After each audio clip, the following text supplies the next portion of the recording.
যেজন হয় মুর্শিদের পাগল মুর্শিদে থাকে তার শোনে।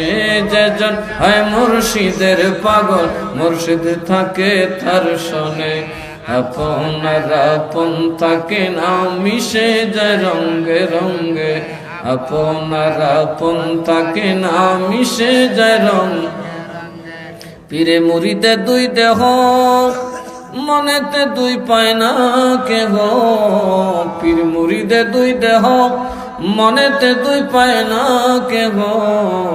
মনের আয়না বানালে মনের আয়না বানালে ভাসে ছবি অঙ্গে অঙ্গে। আপনার আপন থাকে না মিশে যায় রঙ্গে রঙ্গে। যেজন হয় মুর্শিদের পাগল মুর্শিদে থাকে তার শোনে। আপনার আপন থাকে না মিশে যায় রঙ্গে রঙ্গে। কথা কোন ঠিক না বেঠিক?